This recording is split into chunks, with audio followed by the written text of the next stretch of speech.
Ladies and gentlemen, we're live. What do it do, YouTube? We back with another Retro Bros review. And Wait. That's not how you kick off the show. Let me show you how you kick off the show. This is Retro Bros. How the hell are you? well, you know what, Frank? I was doing Hey, good till you that's cut me off with that's the that's intro. how Austin did it as CEO. When you pick up the phone, you say, "Who the hell is this?" We are the Retro Bros. Who the hell is this? They're the Retro Bros Nation. Frank, why don't you go ahead and tell them what we're gonna be reviewing today while I go turn on my light. Yeah, this is one of my favorite Raw episodes of all time, man. Austin as the CEO led to a lot of really entertaining segments, including the one I just referenced, which was one of the first scenes on the show where Austin enters the offices in Stanford, and the lady picks up the phone and says, "WWE, how are you?" And Austin's like, "Wait, that's how you pick up the phone? No, you pick up the phone by saying, 'Who the hell is this?'" And the lady does it a little later in the segment. Just a phenomenal episode, man. I can't wait to get through get review this show. It was phenomenal. Well, I can't wait to discuss this show myself. This brought back a lot of memories actually watching the show. I didn't realize how much stuff I remember from this show. But before we get into all of that, there are a couple of things that I wanted to discuss. Number one, this past Sunday, I went to the movies with my mom and my two nephews, and we saw a movie called The Bad Guys. It's a cute little children's movie. It's about these four animals.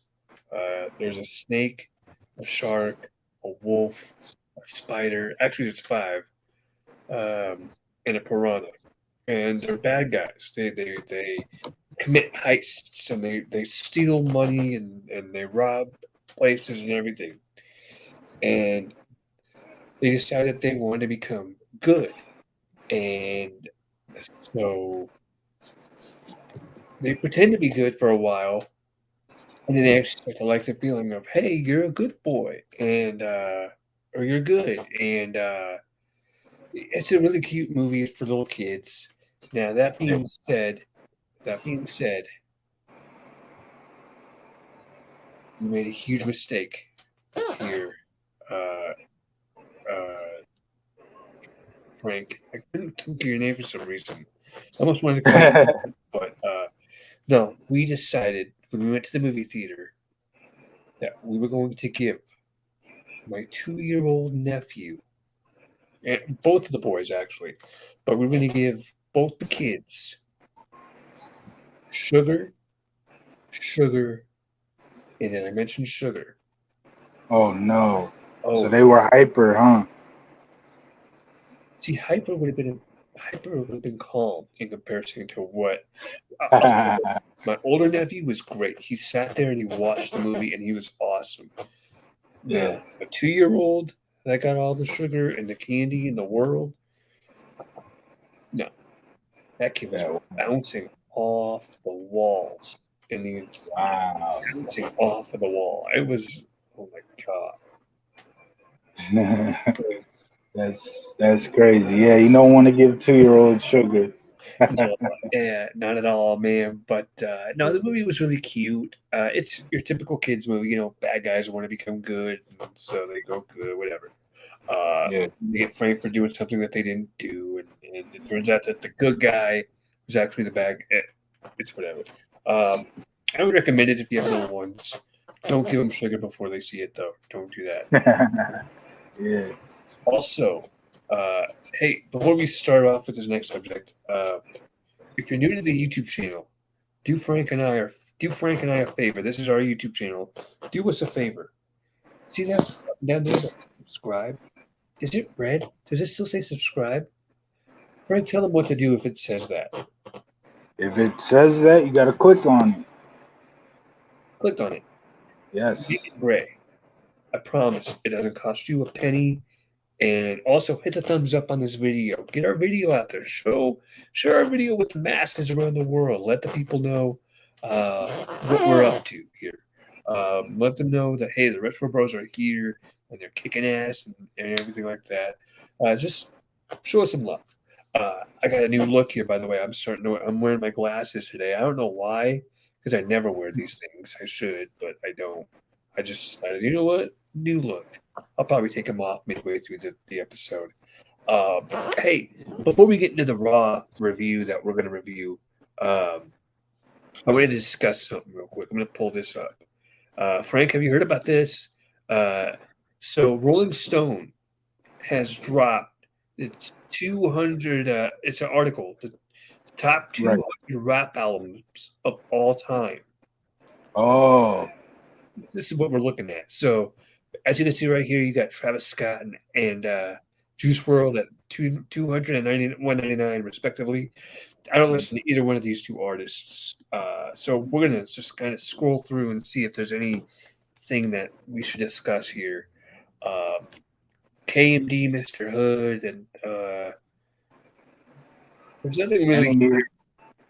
Any UGK on there? Any Chameleonaire, Paul Wall? MGK. Well, I don't know if there's Paul Wall or MGK or any of that, but then fuck this list, man. well, Come on. I would agree with that. Fuck this list statement.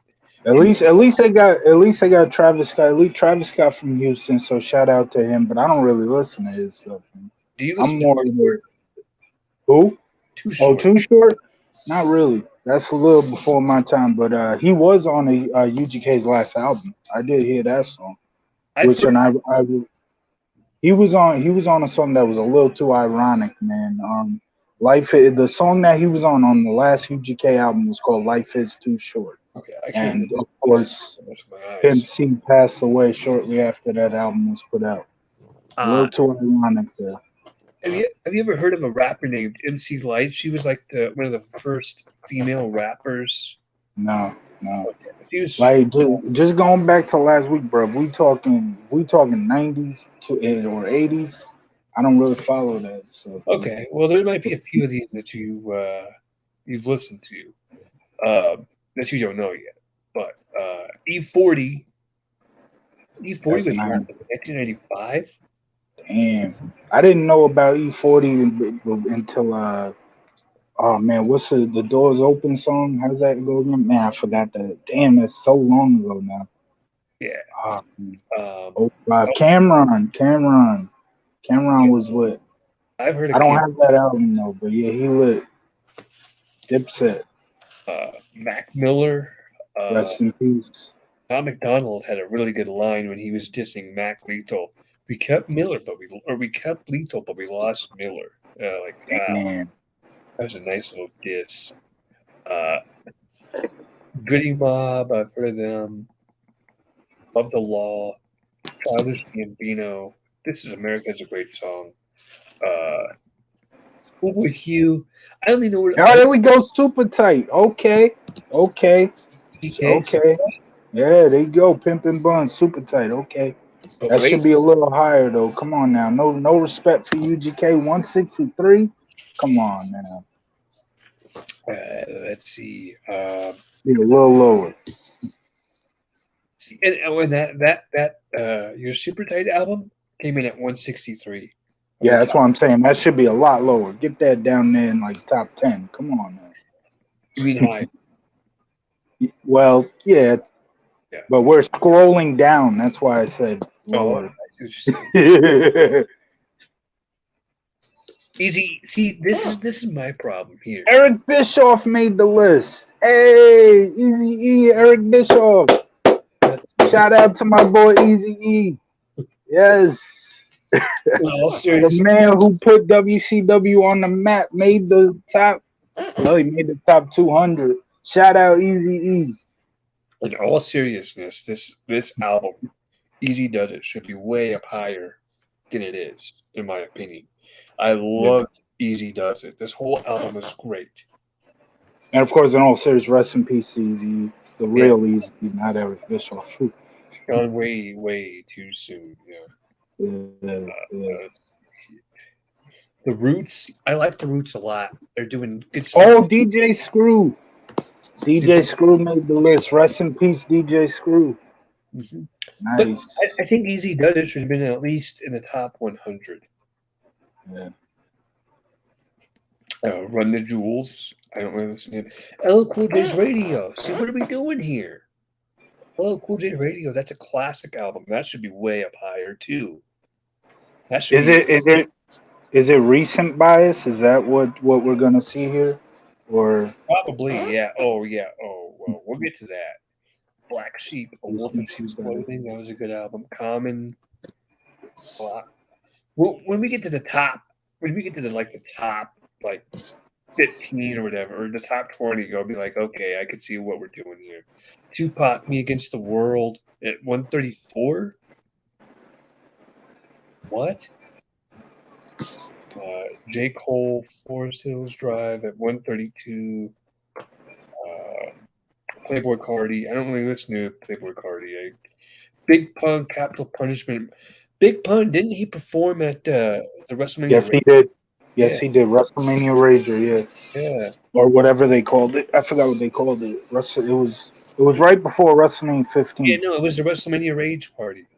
Oh, Rage Party. You're right. Yeah. He was on that. Savage. Don't listen to 21 Savage. I don't listen to Drake either. Outkast. WrestleMania 15. We'll get to that show one day. Yeah. Outkast. Yeah, okay. Didn't we? What was that? I think we've done WrestleMania 15. 15? No. I must have done that with somebody else. Probably. Because I remember. But if that nerd. What's the song on there that I like? Rockstar. That song was fire. Okay. Although there's a line that does not sound right at all on that song, but it's still a fire song. They said, I guess you ain't heard that we swallow guys. Like, wait a minute, what? What? We ain't heard that you do what? Pause. Young Thug. Again, I don't listen to Young Thug. Tyler the Creator. I don't listen to him either. Missy Elliott. I like Missy Elliott. She's dope. Is it worth it? Let me work it. Is it worth it? That's that album, isn't it? 2002. Yeah. Hang on. Let's read. Ever since Aaliyah passed, I view life in a more valuable way, Missy Elliott says on the intro to Under Construction. Every Missy album has a conceptual element, and this is her version of going back to the old school, creating a sense of place for an artist who often left fans confused with her futuristic ideas. She shifts between b-boy homage like Bring the Pain, Work It, there it is, and Back in the Day, while brushing off haters on Gossip Folks, and seamlessly moving between R&B vocals and funky fresh raps. Boy, that's a white boy thing to say. It's a chance to. Yeah, we're two white guys talking about rap, and you gonna say that's a white thing to say? It was funky fresh. Come on. That's true though. Yeah. So yeah. So this was a song. So that was on that song. Okay, Jungle Brothers, Straight Out the Jungle. Africa Bambaataa. Why does that have so many years on it? 1980 through 85, 2001. Probably just like a best of. A best of. Oh, okay. Digital Underground. I love Digital Underground, bro. Oh, did this album have that classic? Yes, it did. He had that song, The Humpty Dance. You remember that song, Frank? No, bro. You talking the early 90s? I have no idea, man. I have no. Baby. Do the Humpty Hump. Watch me. Oh, yeah. I've heard that song, yeah. Black Album was fire. I got that. Black Album was fire, man. I'd say that should be a little higher on. Actually, you know what, Frank? I just gotta say one thing. Better rank. You're lucky I didn't do the Humpty Dance right here, right now. I almost started doing the hump. I almost started dancing to the Humpty Dump. To the Humpty. Bro, we got 60 subscribers. You want to start dancing? We're gonna be down to like 15. Yeah, I know. I remember I told you I was trying to get shout out Kevin. I might mispronounce his last name, but Kevin M. Marini. I asked him if he wanted to come on the show. He said he was too busy, but he did subscribe. He was subscriber number 60. Shout out to him. Hopefully, we can get him on in the future. Is there something wrong with the Yeah. straw? Sorry, I'm trying to figure out if there's something wrong with my straw because it's not Yeah. sucking the soda right. Trust. Right. Continuing with this list. Mhm. Biz Markie going R.I.P. Biz Markie. That's a legend right there. Yeah. Biz Yeah. Markie is a straight up legend. Anybody who disagrees can piss off. Pusha T. I don't listen to Pusha T. Cool G rap and DJ Polo wanted Dead or Alive. Can't speak on that album. ODB, Old Dirty Bastard, returned to the 36 Chambers. ODB was a member of the group Wu-Tang Clan. Yeah. I liked it. I like the song Cash Rules Everything Around Me. Eve Scorpion, Most Def, Black on Both Sides. Here we go. Now we're gonna get into the. Well, I got that Jeezy album. I wasn't crazy about it, but Soul Survivor. Yeah, Soul Survivor was fire. Let's see who cracks the top 100. Run DMC Raising Hell. I'm glad our Run DMC broke 100. They should have been higher, but Lil Wayne, the Carter 2. Everybody loves Lil Wayne. I'm not the biggest Lil Wayne fan. Which Carter album had the Lollipop song on it? Was that the Carter 2 or 3? I believe that was the third one. Yeah. Hang on. Yeah, I think that was the third one. I like that song Lollipop. That's a good song. Yeah. Ice-T Power. I love Ice-T. That's my boy. I know you don't really listen to his music, but his music is really good. I like that song Colors. Yeah. It wasn't your brother who brutally died, but it was mine. So let me define my territory. Don't cross the line. Don't try to act crazy because of shit. Don't face me if you ran like a punk. It wouldn't amaze me. Yeah, I'm rapping. Deal with it. De La Soul, Ice Cube, Death Certificate. Ice Cube is so down on the list, this far down at 93. Really? Come on, man. Ice Cube is so much better than 93.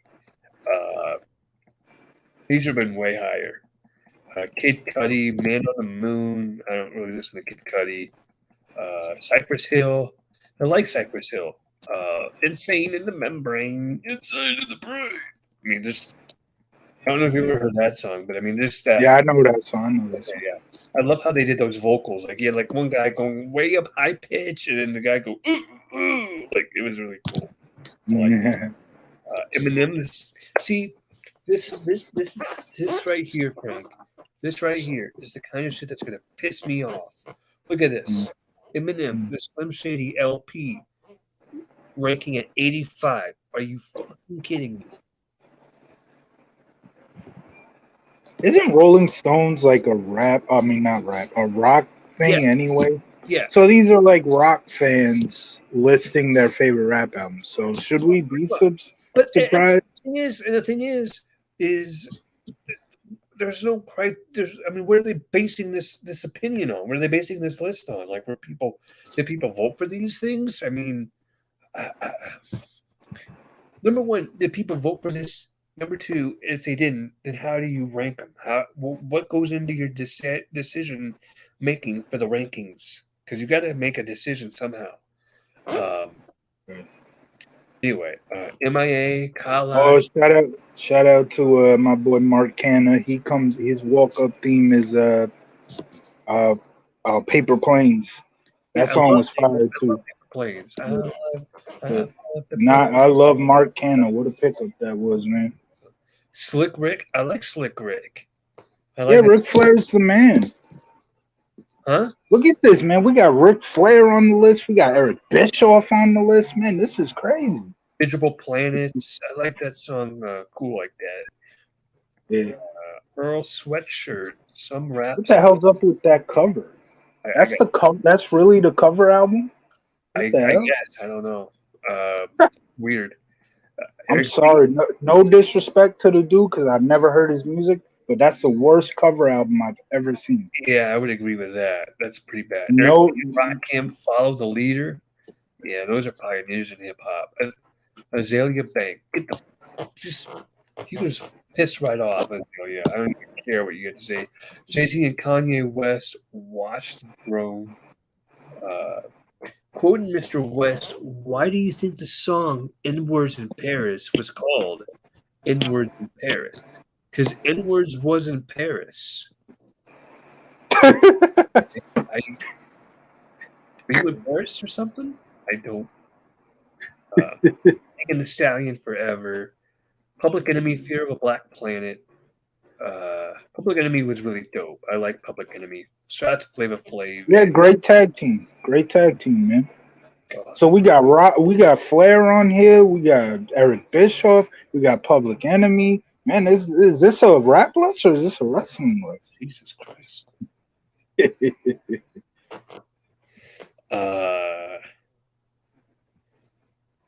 Oh man, Queen Latifah, all hail the Queen. Hey, shout out to Queen Latifah, man. She is a queen for sure.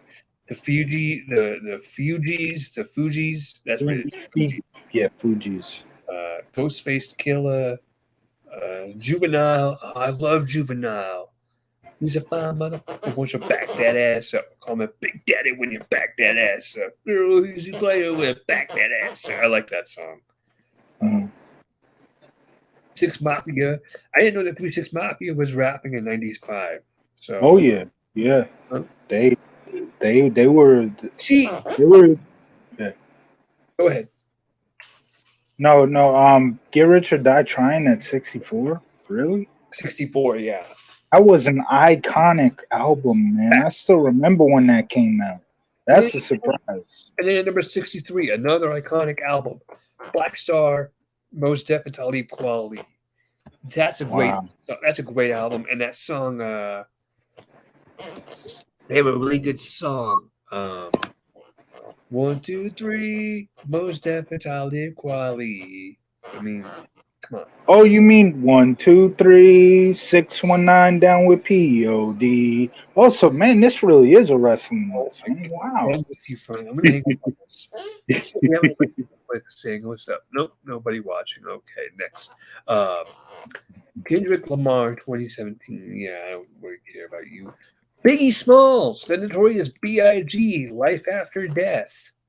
Wow. Hang on. It's not the last time you'll see him on the list. Ice Cube, America KKK is most 1990. Okay, this was his debut album right after he left NWA. Yeah. Have you ever seen Straight Outta Compton? Straight Outta Compton, not yet. I know I want to see that someday. That's a really great movie, bro. You'll love it, I promise. All the actors that portrayed Ice Cube and Easy and Dre and all the members of NWA did a really, really great job. Really great job. Licensed to Ill at 57? Are you fucking kidding me? That's a great name for a title. Beastie Boys is an album. Look. I understand you got to show some love to the new school. Whatever. Mm-hmm. Your Kendricks and your J. Coles and whatever. But this album at 57 is a crime against nature. It's a crime against hip hop. This song should be, or this album should be so much higher on the list than it is. And the fact that it's not really kind of makes me mad. But like you said, Frank, it's a bunch of people that listen to rock music making a rap list. So yeah, you don't expect them to get it, I guess. Migos. That song Ric Flair Drip is a great song. I like Ric Flair Drip. Yeah. Okay, Salt and Pepper. Flair making the list twice now. Look at that. Salt and Pepper, Hot Cocoa and Vicious. I like this. Or Hot Cool and Vicious. I'm sorry, Hot Cocoa. Hot Cool and Vicious. Okay, that's probably their debut album. I can see why that's there. Kanye West. Okay. When It All Falls Down was fire, man. That song was fire. What song? When It All Falls Down. I'm not from Kanye. I've not heard that song. Yeah, but I have. That was like his debut hit. Really? It was on that album. Doesn't it say that? There are 3 songs for sure I like from Kanye. I like Jesus Walks, Hmm. I like Heartless, and I like Gold Digger. But now hold on. When it all falls down, who you gonna call now? Oh, when it all falls down, man, I promise. I'm so self-conscious. That's why you always see me with at least one of my watches, and I Well, can't even go. You never heard that song? there goes 30. There goes 50% of our viewers. See ya. You've never heard that song? Yes, I have. Okay, I'm just making But sure. you know, you rapping like that, bro. When it all falls down. Yeah, it's That's not right. That's how it went. okay. EPMD, strictly business. Okay. See, Oh, look at that. The National Wrestling Alliance made the list. Wow. We got Eric Bischoff on the list. We got Ric Flair on the list twice. We got the Public Enemy, the National Wrestling Alliance. Man, this is crazy. this is wrong NWA, buddy. But see, Does once again, crime against fucking hip hop. This album, every song on this album is a straight up banger. And if you don't agree with me, click off of this video right now because this album is a whole ass fucking classic. do we even currently have any viewers? Gangsta, 8 Ball, uh, just so many songs on this song. Dope man, yeah, that's me. Dope man, you couldn't get a G. I mean, come on. Do we have Yeah, do we even have any current viewers who would turn off as soon as you said that? probably Like not. no, yeah. Anyway, okay, but come on, still, Frank, come on, man. You got to agree with me that this album should be higher up on the list. I've never heard the album. We're talking about 80s, bro. I told you. 90s, 80s, I don't Bro, listen to this. as soon as we click off this video, you're gonna listen to some music today. I'm gonna show you some music as soon as we click off this video. I'm gonna torture you. I don't give a fuck. Hello, Cool J. Mama said knock you out. Don't call to come back. I've been here for years. We referenced this on the last episode, did we not? Yeah, the Hell in a Cell review. Yeah. See, and it's right here at number 45. Run DMC, their debut album, I think. Yeah, that should also be higher because I mean they're like the pioneers of hip hop. Wow, even Kane made the list. Look at this. Big The Daddy, monster Big Daddy Kane. Viscera and Kane came together and did their own album. How about that? Nice little collaboration there. Kanye West, Late Resignation. Is this the one that? Yeah, That's his Gold second Digger. album. Yeah. Yeah, Gold Digger was 05, so that would make sense. Oh my God! Hell no! Oh, I'm gonna go. I'm gonna throw a big ass fit over this. Oh, fuck you! Are you seeing this, Frank? Yeah.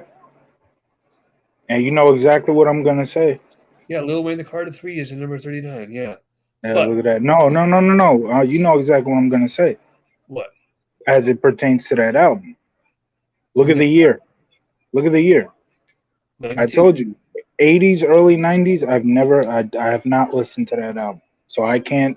I'm not promise gonna you, be. Frank, I promise you, you've heard a bunch of songs off of this album. I promise you. Oh, I've heard songs, but I haven't heard the whole album. You don't have to hear the whole. Okay, whatever. Yes, you do have to. This is an album countdown. This is not a song countdown. You gotta have heard the whole album to do a list. Every song on Dr. Dre's The Chronic, I promise you, every song on this album you have heard. It is every song on this album. No, not every song. I have not heard every song. Bullshit, Frank. Bullshit. Lil Wayne, the Carter 3. This is the one you were talking about that has Lollipop. Yeah, it has Lollipop on it. Yeah. Kendrick Lamar's good. Kid, Mad City. Okay. Oh, Pool Full of Liquor. That was fire. That song off that album. That song was fire. Seems like the whole city go against me. Every time I'm in the streets, I hear yeah, yeah, yeah, yeah. Win it all. Yeah. Raekwon, only built for I can't say I've heard this. Chance the Rapper. I'm just gonna drop it because I don't listen to him. Doggy Style, Snoop Dogg. Look at the year. Look at the year. Shout out to that year. 94. Nice little year right there.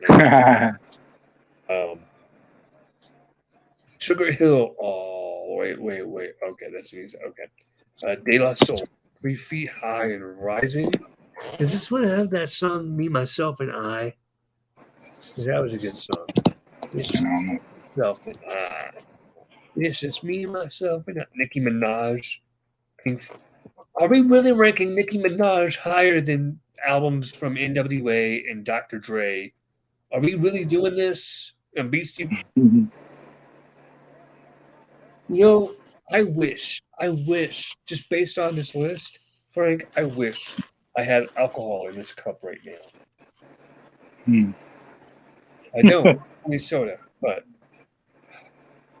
BC Boys, Paul's Boutique.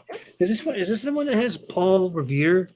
Have you ever heard that song, Paul Revere?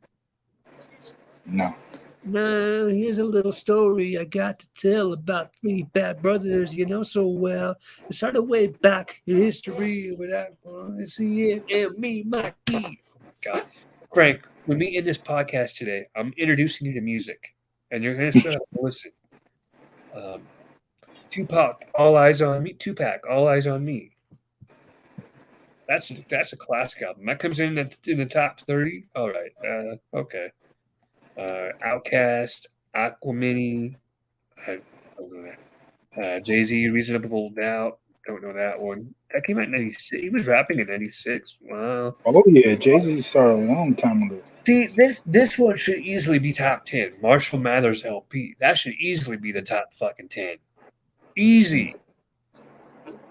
And by the way, where are albums like Music to Be Murdered By? Music to Be Murdered By. What an album title. Have you heard that? Oh, Riding Dirty. Riding Dirty made the list. Nice. UGK, not Chameleonaire. Right. Well, there's a difference. You got to check the track listing on Sound of Revenge. Riding, it's called Riding, not Riding Dirty. Riding Dirty is an album by UGK. Riding is the hit song from 2006. 2005. Really. Shout out to DMX. DMX. What? Yeah, rest in peace. Facts. Lil Wayne, the Drought 3, Future, DS2, Lil Kim, Hard Copy, Mad Villainy, Kanye West, Yeezus. Yeezus! No. Oh my God. This is making me mad. We got to speed it up here. We're already 30 minutes in and we haven't even covered the show. Not one bit. We'll get there. In a world where on a list where you have Eazy-E and NWA and Ice Cube and Dre and top 40, top 50, top 60s lists. Top 16, Cardi B, Invasion of Privacy. Are you kidding me? Cardi is trash, straight trash. There's no argument about that. Rick B and Rock Kim, Paid in Full. That was a good song. I like that song a lot. Ghostface Killah, Supreme Clientele, Dr. Dre 2001. That was a great album. That was a fantastic album. I just want to say for anybody who might maybe see this in the future and is wondering, like, I keep saying I don't listen to stuff from the 90s, but yet I know about UGK. The reason for that is in 2005 when Houston got hot, I got on that bandwagon, man, and I was jamming H-Town tracks out, and I still do to this day. But that's how I found out about UGK because, of course, Houston got hot in 05. So the fact that Queens is born and raised, but he's repping the H. Oh, of course. When it comes to rap, yes. When it comes to rap, no doubt. Missy Elliott, Miss E, so addictive. Uh, Kanye West, My Beautiful Dark Twisted Fantasy. God, that sounds so. That sounds like fetish almost. Kendrick Lamar, To Pimp a Butterfly. Public Enemy, It Takes a Nation of Millions to Hold Us Back. Is this the song that had Fight the Power? Fight the power. You gotta fight the power. I didn't say that. Jay-Z, The Blueprint. That's a good album. Wasn't the album released on like 9/11? I don't know. I don't remember. Hang on, let's do some research on this. It says 2001, so it could be. Let's do some the Blueprint.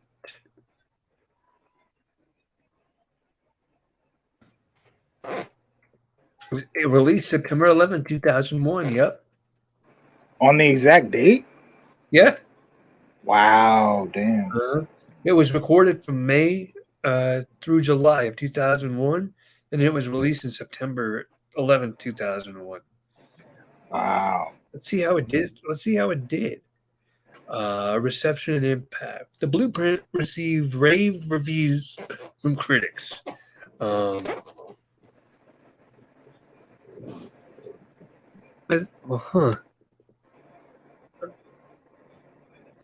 I know it was released on September 11. Does it say anything about that? Oh, its release was set a week earlier than initially planned in order to combat bootlegging. Recording sessions for the album took place during 2001 at Manhattan Center Studios. At the time of the album's recording, Jay-Z was awaiting 2 criminal trials, one for gun possession and one for assault. It had become one of hip hop's most dissed artists. Whatever.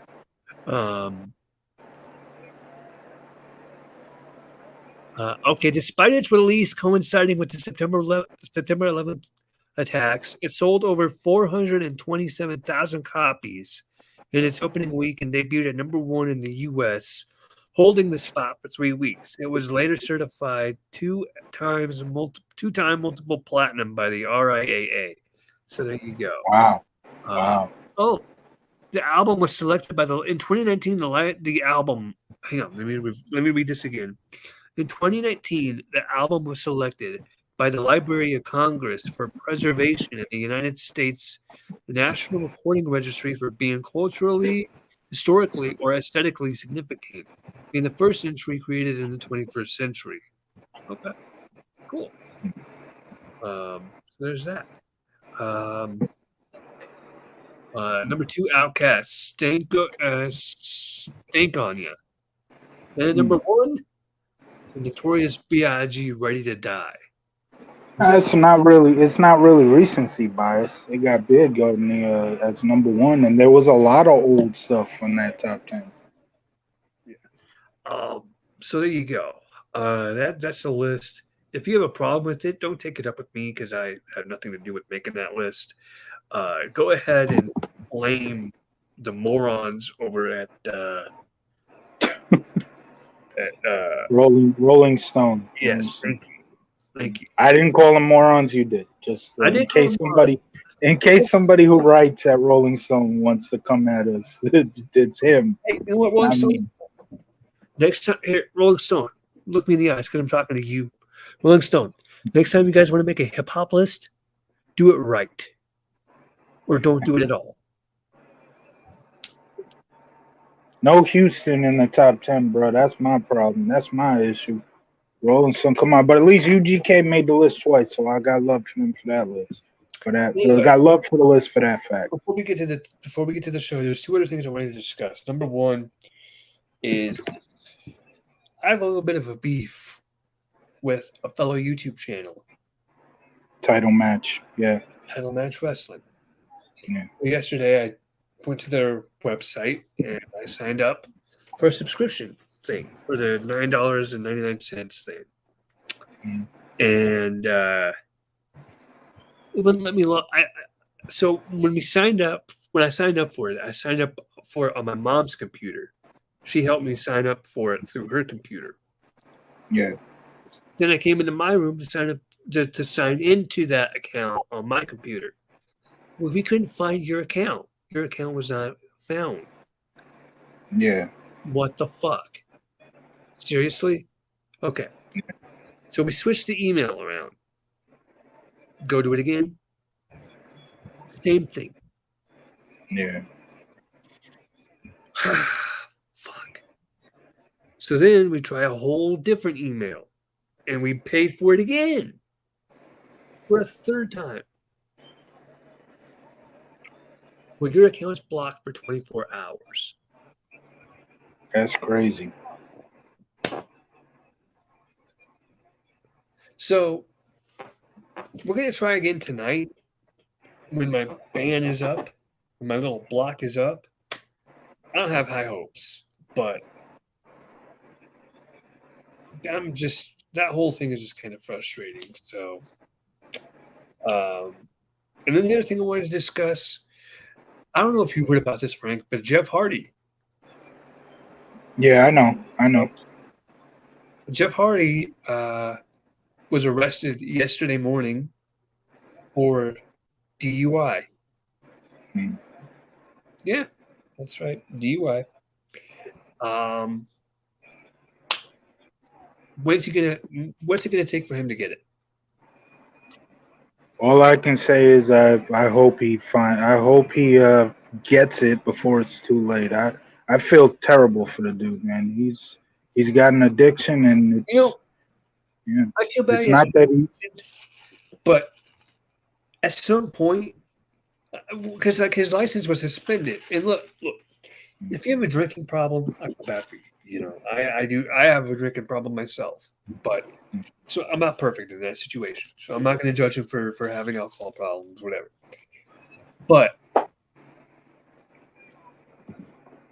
at some point, you got to realize, hey, I'm too drunk to operate a vehicle. I Yeah. should be driving. Yeah. I don't even drink and walk anywhere. If I'm Yeah. drinking and I'm not going anywhere. That's where I'm at. Hmm.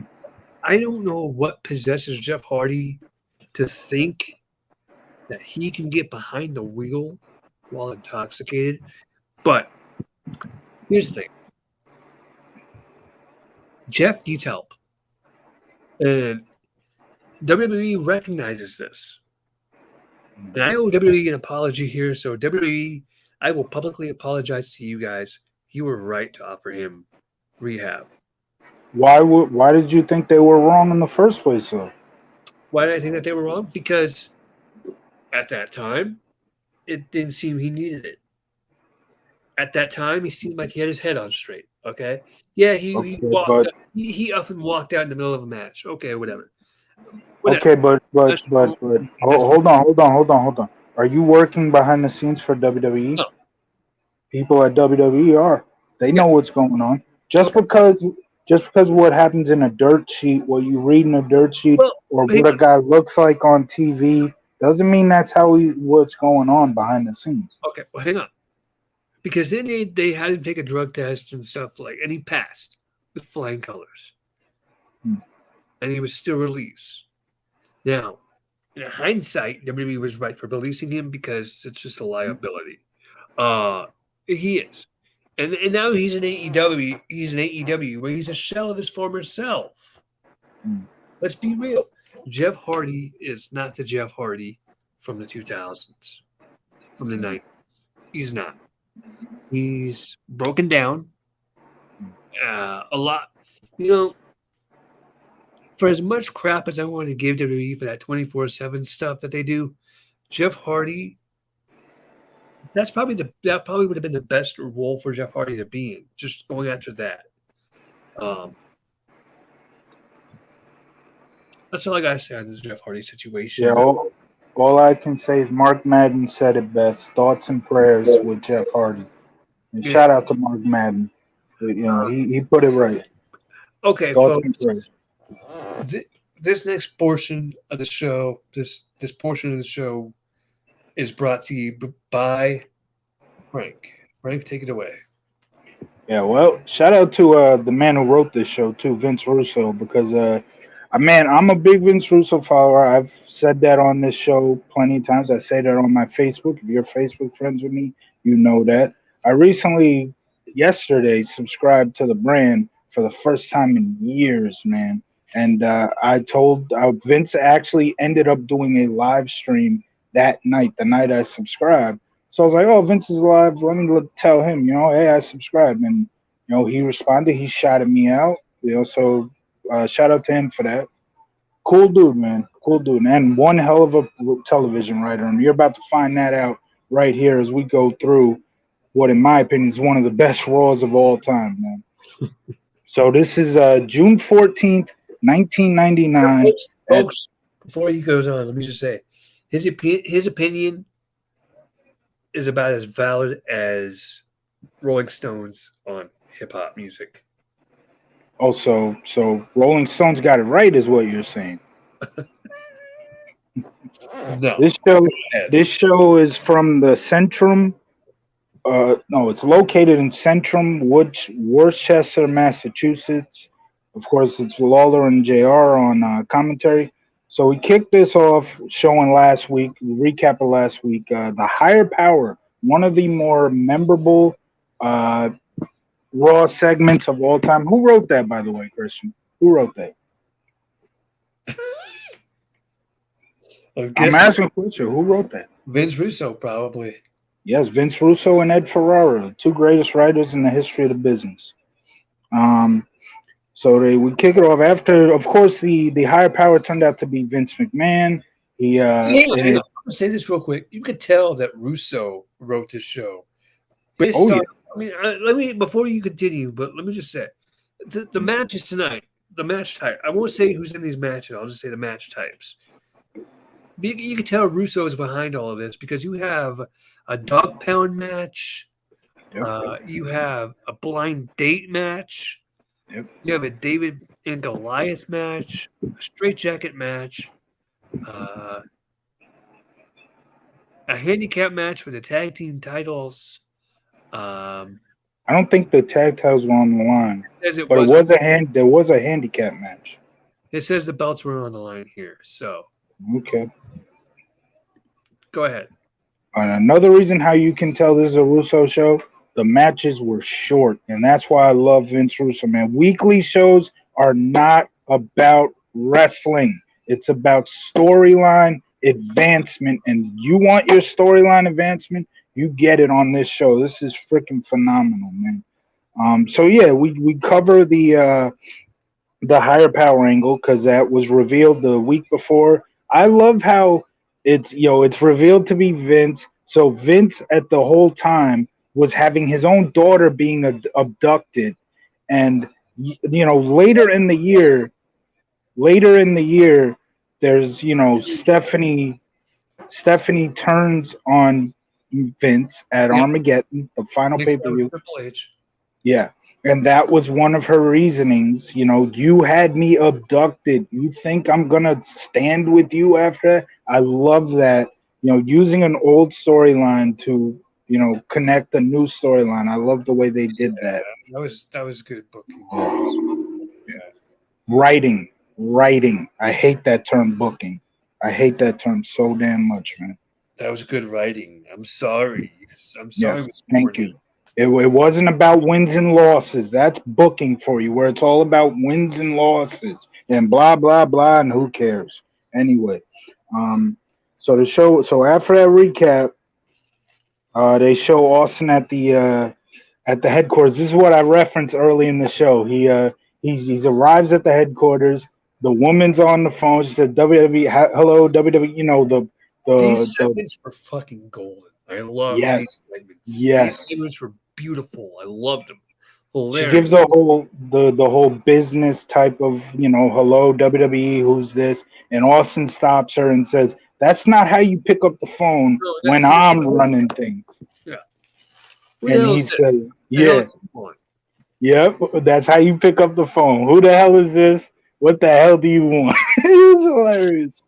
And then Next time you so we call me, go, Frank, I'm gonna answer just like that. Who the hell is this? that's The hell do that's you what want? yeah, that's what I was trying. That's how I was trying to kick off the podcast, but I couldn't remember it 100%. I forgot the "what the hell do you want" part. But yeah, God, so we cut to the ring. This is the first the first segment of the inside the ring type of deal. That technically the stuff with Austin was the first segment. But anyway, one of my favorite theme songs of all time hits, and I'm not sure, but I think this might be the first time that this theme song aired, the corporate ministry theme. Because did isn't the is that higher the one power with where where the Undertaker's laughing in the background? that's Shane. Well, yeah. And Shane McMahon's actually laughing in the background of that song too. It's Okay. essentially a remix, a dark remix of No Chance in Hell. And you got Yeah, Shane McMahon in a theme in the background laughing. And yeah, I think no, you know what the song you're thinking of was Undertaker's theme song at the time. That okay, was the one where he's laughing menacingly in the background. But yeah, so all the corporate ministry, the ring is like filled with like 5 to 10 people. right, Some for some reason I love the look of a wrestling ring with like tons of people in it for right. one little segment. But yeah, this was a good way to kick off the show. Essentially, Vince and Shane are talking about what type of match do we want to put Austin in at King of the Ring. Maybe we'll put him in a dog collar match. But you know what? Let's see how a dog collar match can go. We got to know how that match looks first. So they put Road Dogg in a dog collar match against his former New Age Outlaw partner, Billy Gunn. Then they just start reeling off matches like we're gonna put Austin in this match, we're gonna put him in that match, freaking handicap match. No, you know what? We're gonna do a handicap match with APA against Kane. Essentially, what they were doing was we'll put Austin in this match, but you know what? Let's see how it looks first. And they were essentially just setting up the whole show. And there were a lot of matches, but we'll get to what those matches were soon. This was a good segment to kick off the show because essentially you're It starting, was nice. yeah, you're building up what the show is going to be. And then Pat Patterson and Gerald Briscoe come out and says that that Shane and Vince are both going nuts over what they did with Stephanie, and they said they want nothing to do with it. And then Vince said, "Well, you know what? We're going to put you guys in a tag match tonight, which I think was it a handicap match against Big Show? It was something like that. That doesn't even say it, but yeah." Wait, repeat that. Oh no! Actually, it was a handicap match against Midian and Viscera. That's right. It was Midian and Viscera. Yeah. Okay. You had to send the link to the group, and then the chat bubble popped up on me. So yeah. Next was the dog pound match between the former New Age Outlaws, one of my favorite tag teams of all time. Again, not too much to really talk about. Again, it was a short match. What dog got Again, yeah. Again, what dog got busted open? yes, he did get busted open. Um, Again, this show was not about the matches, Right. so no 5 stars on here. Don't expect it. Um, but yeah, that's to the ending of the match. I like the ending of the match because, of course, the dog collar. Um, China's on the outside. She rips the dog collar from the outside when she Yeah. pulls it to make Road Dogg go down like that. Boom, Fame Master, 1, 2, 3. Billy Gunn gets the win. That was cool. And then at the end, China choked Road Dogg with the chain, left him Punched him in laying. the face till he bled. Yeah. Yeah. Um, Then we have Ken Shamrock arriving. He's told that he'll be chaperoned by the cops. Now, I've said it on this podcast. I'm not the biggest Ken Shamrock fan, but I do love what they did with him in 1999, especially in this episode. They had him going That nuts. was a He's in a straight jacket match. freaking He yes, was straight. He was in a straight jacket match, he he was was in a threatening straight jacket. everybody around. Yeah, I'm gonna kill yeah, you when I as soon as I get out of this thing, I'm gonna kill you. I'm gonna kill you. I'm gonna kill anybody within the eyesight. Yeah, he That was was something. tremendous. Yes. Yeah, A little throwback to last week, Rock versus Triple H. They were having a cast match, and Undertaker did run in, beating down on Rock. That was, of course, building up to their title match at King of the Ring, which actually there's going to be a number one contenders main event I where remember Rock this wins. promo. I remember this promo. I remember watching this promo on one of Yeah, Rock's VHS movies. I think it yeah. was Know Your Role, right? I think People's Champ. I Okay, think it was People's People's Champ. Champ. This Yeah, was on one of the. I believe it was on the People's Champ, and yeah, I remember this promo. It was really good. And watching it back, I'm like, oh my god, this brings back memories. What the hell? yeah. I remember watching that VHS a lot in my parents' room because my parents' room was the last room in the house that had the VHS. So that's the only place you could watch it. So Yeah.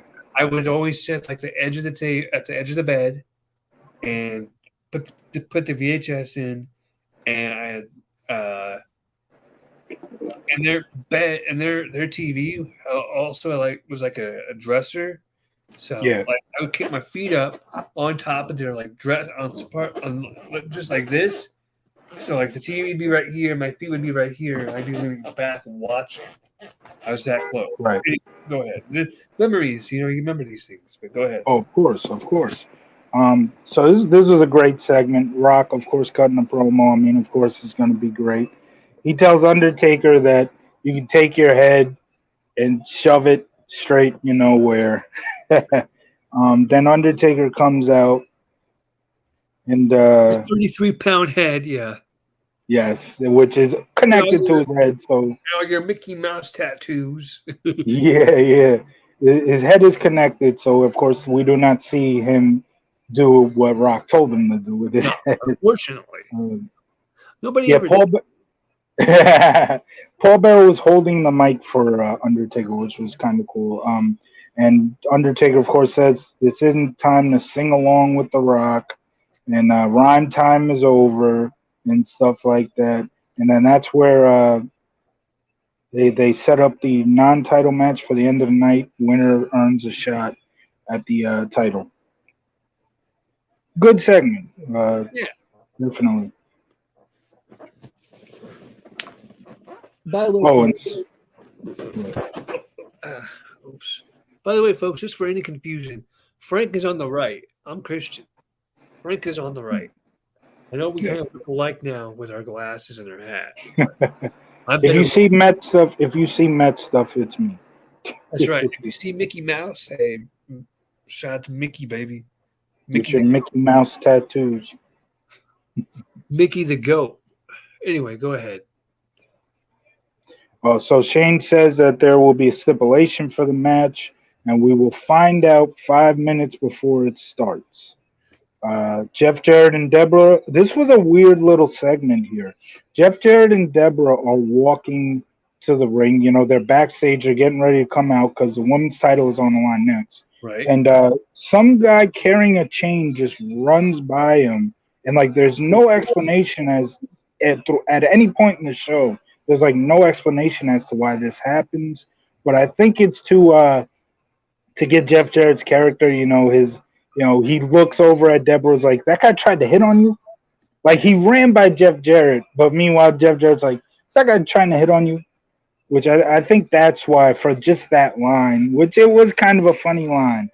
But next we got the women's title on the line, Ivory versus Deborah. I love Ivory, man. She was phenomenal.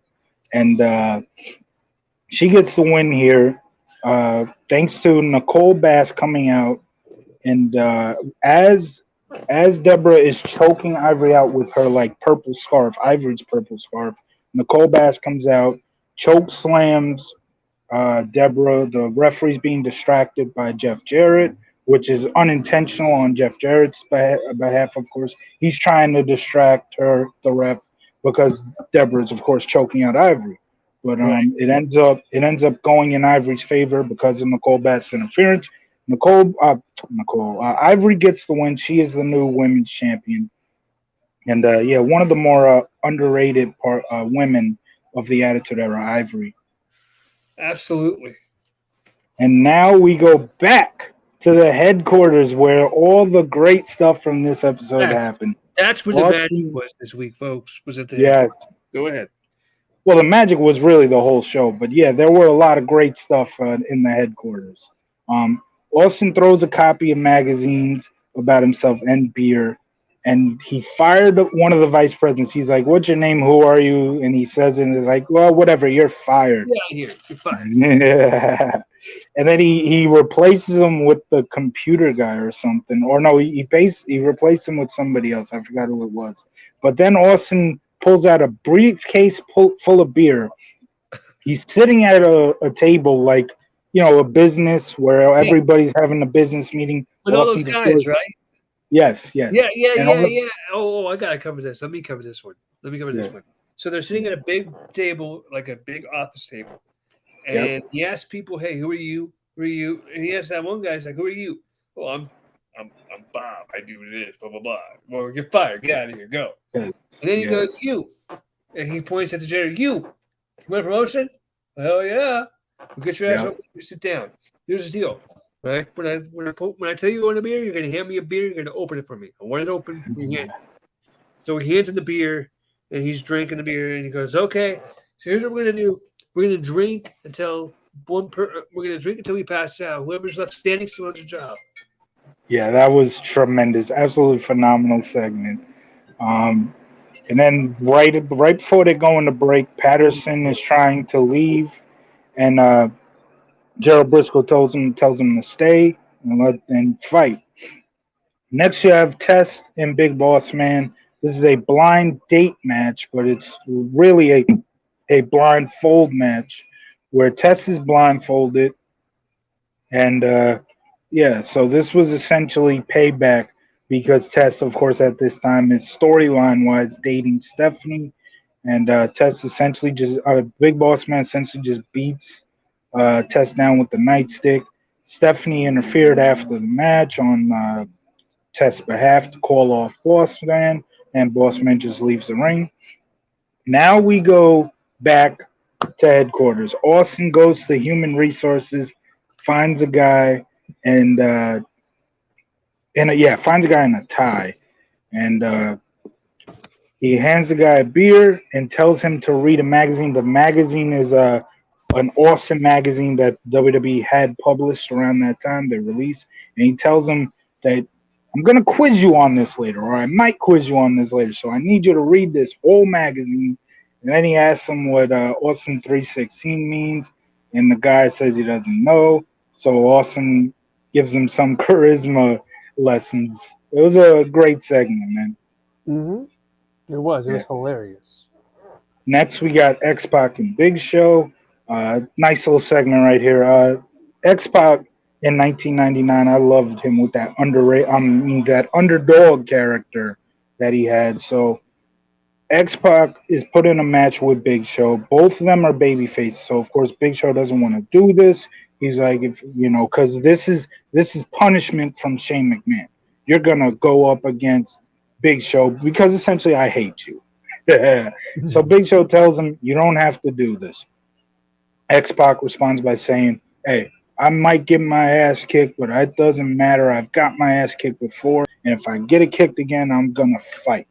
And the bell rings. Big Show just shoves X-Pac straight out the ring. Kane's music hits. Kane comes down. X-Pac is trying to climb back up, but to get in the ring, and Kane just pushes him right down. And Kane takes X-Pac's place, but X-Pac just doesn't want it, and they brawl a little, and it was a solid segment overall. And then they show again Ken Shamrock's in a straitjacket, and just like you said, he was promising to kick everybody's ass. They recap. I'm gonna kick your ass. I'm gonna kick your ass. Yeah. Yeah. A couple of recaps, or they recap the Austin stuff. They recap the opening segment. Then you get Jeff Jarrett versus Ken Shamrock in a non-title straitjacket match. So Shamrock gets Jarrett to tap out while wearing a straitjacket. Ken Shamrock beats Jeff Jarrett by tap out while in a straitjacket. Pretty crazy. Vince comes in, steals the key for the straitjacket right after that. Not much going on, just Ken Shamrock looking strong because he Right. gets a guy to tap out in a straitjacket. Then we go to GTV, GTV, and it's Billy Gunn getting his, well, you know what they call him, Mr. You Know What. He's getting that shaved, and the lady, and he's essentially telling the lady, like, you should be honored that you're getting this shaved and blah, blah, blah. And then she's like, "Oh, there's a pimple here," and Billy Gunn's like, "No way, no way, on mine, no." So that was a bit of a hilarious skit. It's a shame GTV never really went nowhere, but I think that was originally supposed to be for like Goldust or something, but I Goldust think so. left Yeah, the I heard company. about that. Yeah, Goldust left the company. Pat Patterson and Gerald Briscoe take on Midian and Viscera. Hold on. How in the world? You said Is that that- Goldust left the company. Yeah, he left at that point, then he went to WCW to become 7, Yes, which made no that's fucking- what happened. Go ahead. How in the world we go from a 2004 show to a 1994 show, and in both shows, Midian and oh wait, not Midian. Oh, never mind. It was Gangrel and Viscera the week before, but And yeah, it was 99, not 94. I said 04. You said 04. How do you go from The show 04 to we did. 94? You said 94. Oh, I said 94. I meant 99. I meant 99. Yeah. So the Stooges, Pat Patterson, Gerald Briscoe, one of the most underrated parts of the Attitude Era. Those two were tremendous. The Stooges gimmicks were great. They come out to the Real American theme. Now remember, The this is Hogan 1990. Yes, I am yes. a real This is American. I remember, this feel is like 1999. so- Yeah. Yes. This is 1999, so Hogan's in WCW. Essentially, they're just making fun of Hogan, which they did a lot during this time period because he was on the other team. And of course, he did sue Vince at the time during the whole steroid scandal. So, yeah. So the Mean Street Posse interfere in this match because, of course, the Mean Street Posse and the Stooges were feuding, which, again, one of my favorite feuds of the Attitude Era. They had a lot of entertaining stuff going down, but that essentially Viscera and Midian, along with the Street Posse, Mean Street Posse, lay out Gerald Briscoe and Pat Patterson. Not much else to say about that, but it was solid. Yeah. Now we go back to it was Austin. kind of it was parlay. It was It was to playing off continue that segment earlier with Pat and Vince from earlier. Yeah. Mm-hmm. Where Pat said, "That's my goddaughter," or whatever. And Yep. Yeah, so essentially Vince and Shane made Patterson and Briscoe pay for standing up for Stephanie, which that's what the McMahons, that's why the McMahons were heels, man. That's what they did.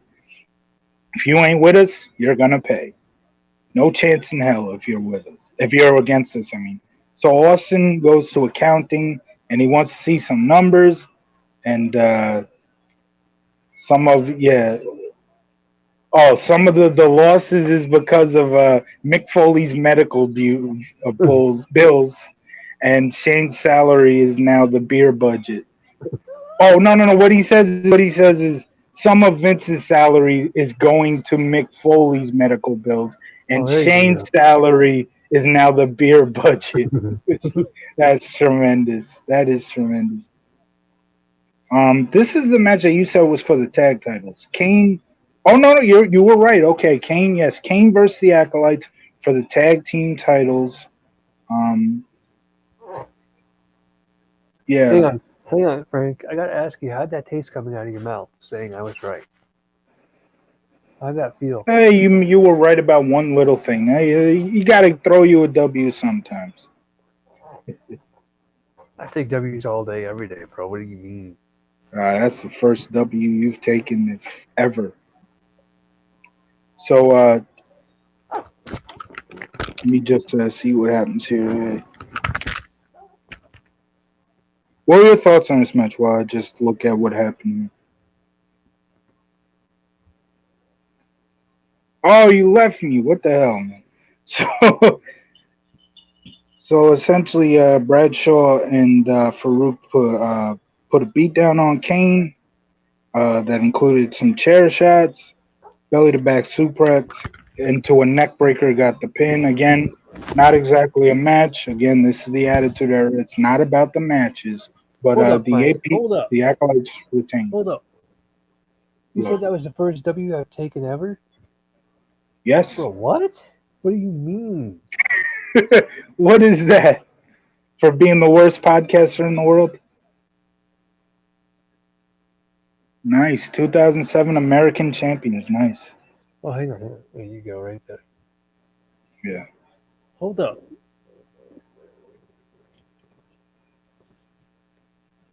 Oh, don't tell me that's a gold medal. Nice. Did you win that with a broken freaking neck? That's all I want to know. Yes. Yes. Speaking of that, I want But to just hold say, what? One of these is actually legit, and the other one was Oh, just it's the cutting medal. promos. It's the medal. It's the medal. No, actually, this was actually for cutting promos. I was just best at cutting promos that week. Yeah. That. See, But I was right. This is Yeah. for cheerleading. Right. This is for cheerleading. I knew that because it said 2007 champions on it. I knew, and that medal did not look legit at all. No, but it's Yeah. a cool little thing. It's a cool little prize. Right. Yeah, so I wanted to talk about, because we're bringing up Angle broken freaking neck, which reminded me of Cody You brought Rhodes. it up, but go ahead. I brought it up, right? Which reminded me of Cody Rhodes at Hell in a Cell with his pectoral region. Not Vince Russo. Vince Russo would never give that match Vince 5 McMahon. stars. Not Vince McMahon. Meltzer gave that match 5 stars. It's oh man, and this is in no disrespect to Cody Rhodes. Cody Rhodes went out there with his damn pectoral all messed up, and he worked one hell of a match. But come on, 5 stars? No. No. What were you gonna say? Just go. Okay. This match, you're not even worth it. I'm not even gonna ring you when you asshole. Bro, we're just gonna hand out 5 stars just because the guy went out with a torn pec and wrestled. That's all we're gonna do. I want to see you take that injury. I'm not saying I could not. I'd still be laying in the bed to this day. I would be. I'm telling you that right now. But just because the man was injured doesn't mean it's one of the great. Really, really good. It was, but not as great as Dave Meltzer wants to make. This goes back to the whole like Mick Foley Hell in a Cell thing. Like, just because Mick Foley took 2 sick bumps off the Hell in a Cell, that's a great match. That's one of the most overrated Hell in a Cell. No, that's one of the most overrated matches ever, and Mick Foley himself will tell you that. And I feel that way. But you want to put this Cody Rhodes, Seth Rollins Hell in a Cell on the level of Hogan Rock, where the crowd was into that match from start to finish, going absolute bonkers. No, this match is not on that level. But of course, according to Meltzer, Hogan Andre is like a negative 20. Hey, Wes. According to Meltzer, Hogan Andre is like a negative 20 million stars because, of course, there was no technical wrestling and blah, blah, blah. But there was star power, and the crowd was going nuts from the lockup to the pinfall. I actually agree with Dave Meltzer here. Wow. Okay, let's just move on. I disagree. That was not a 5-star match. That's no disrespect to Cody Rhodes at all. The post match for the handicap match had X-Pac coming in to save Kane from an even worse beating because again, Kane was being punished here by the acolytes. Now we got, in my opinion, the segment of the night. Austin brings barrels of cow manure and just piles it all in Vince McMahon's office in the headquarters, which is absolutely hilarious. Mm-hmm. Yeah, it's up there as an all-time classic moment.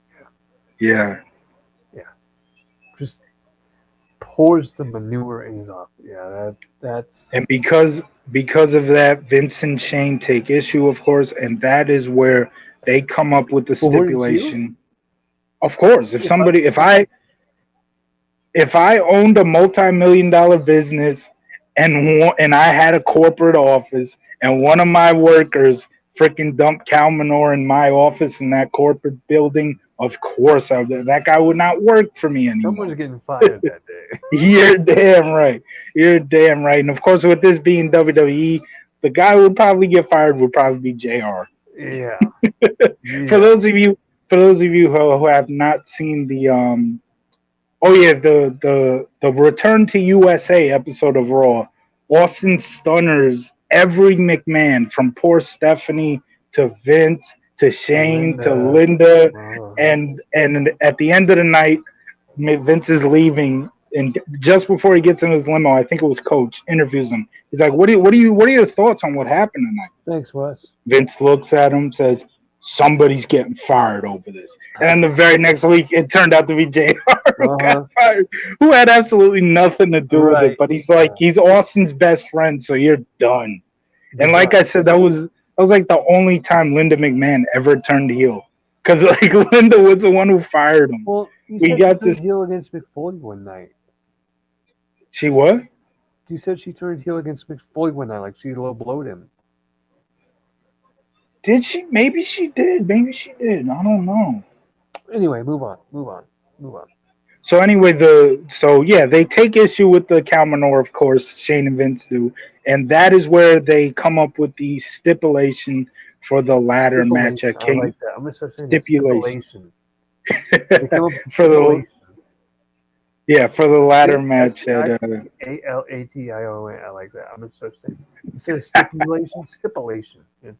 Yeah, it's the ladder match, the handicap ladder match at King of the Ring, which in my opinion was a phenomenal match. That King of the Ring 99 pay-per-view is so underrated, but we'll get to that show one of these days. So then we see Vince leaving the arena. Now we get to the main event, Undertaker versus Rock. But nope, stipulation. It's the show of stipulations. I said it right that time. It's a Russo.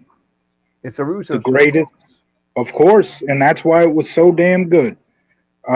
Triple H gets thrown into the match. It's a triple threat match, but essentially a handicap match. So it's non-title.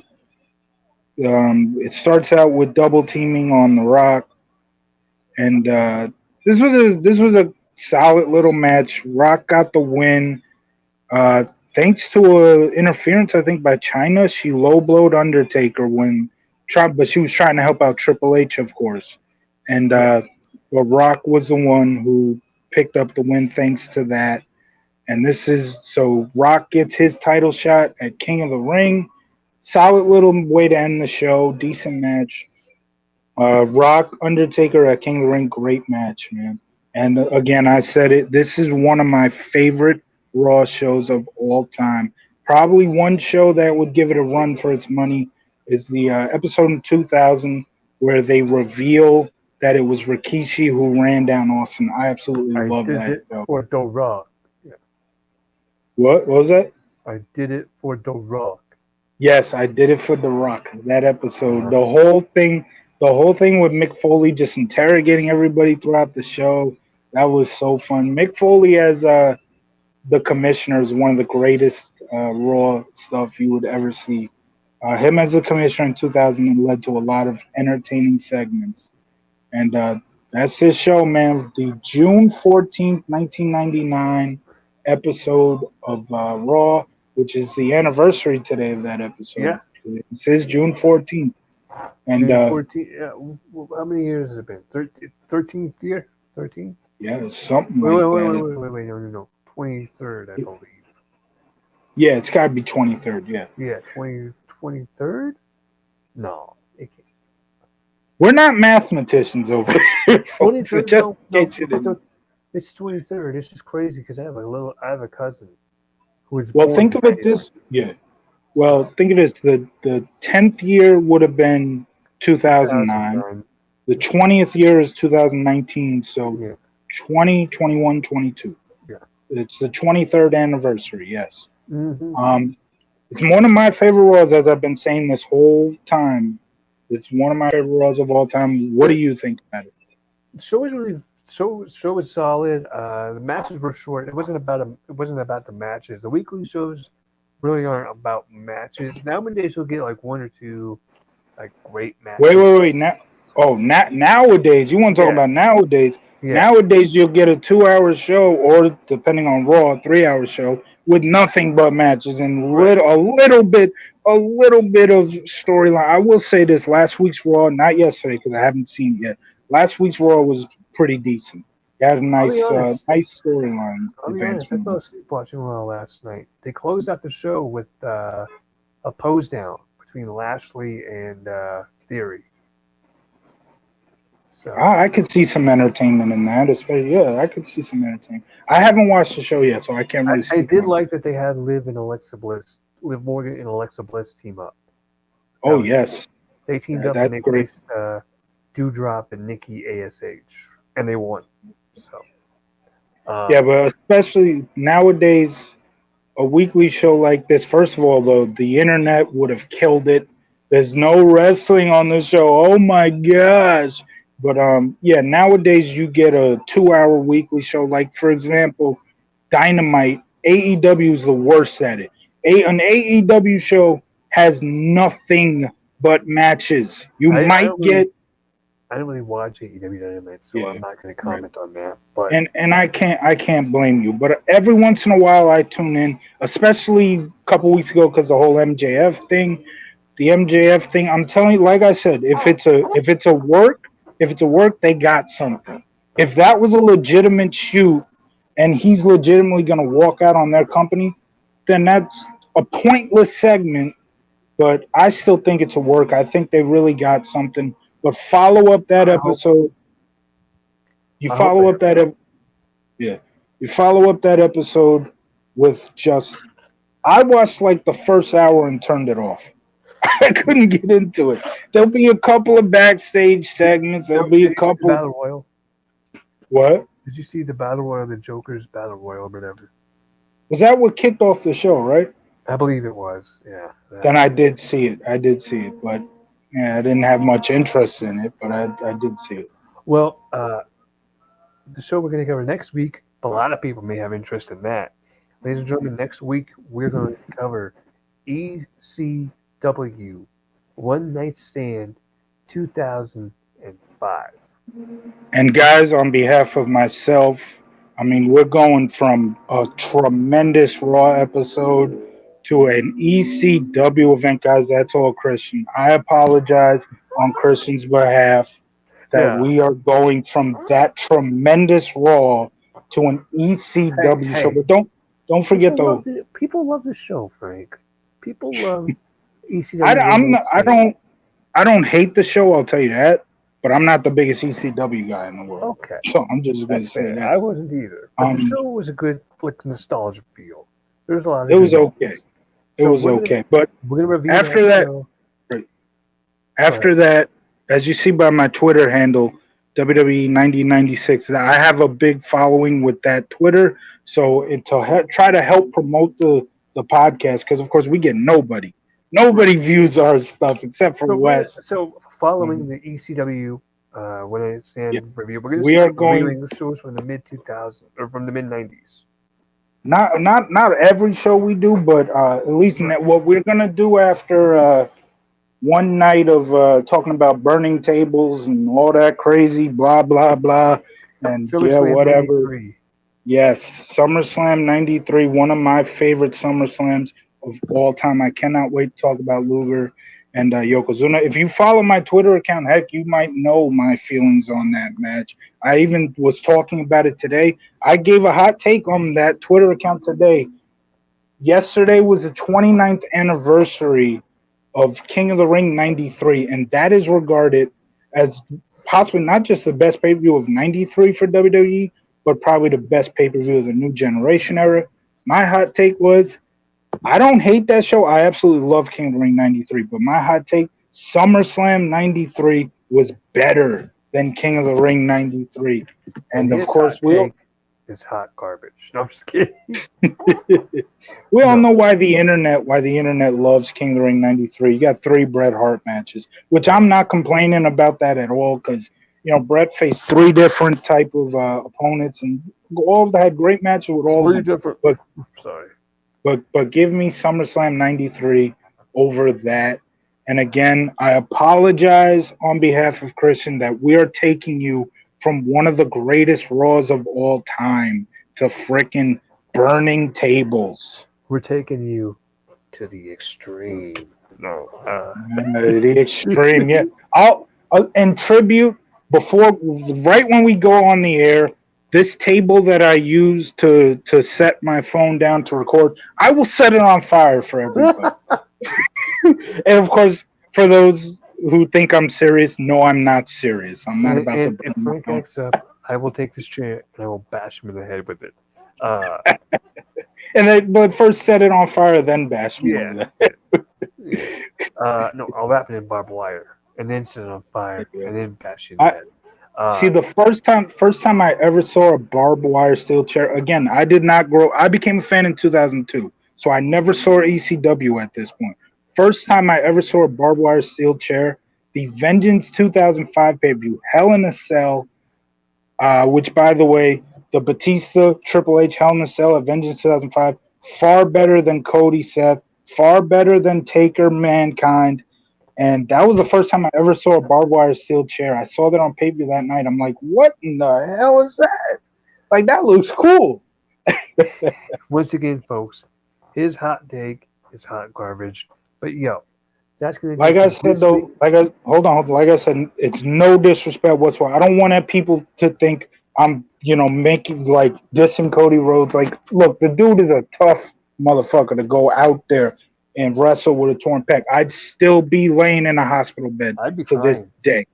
So would I. We'd both be crying. Let's be honest. But just because the guy went out there with a damn torn pec does not mean that the damn match was 5 stars. I'm sorry. Okay. It wasn't. It was a great match, though, but not on that level. Folks, send your hate tweets at WBB90 to 96. That's going to do it for this week's episode of the Retro Bros. I'm CJ. That's Frank. And send your hate tweets to, if you have any problems with the hip-hop list that we covered, the greatest hip-hop albums, send your hate tweets to Rolling Stone. Rolling Stone. Yeah. If you have any problems with the hot garbage that Frank spewed, send your hate tweets to at WB9096. Until next time, I'm CJ. That's Frank. We're signing out.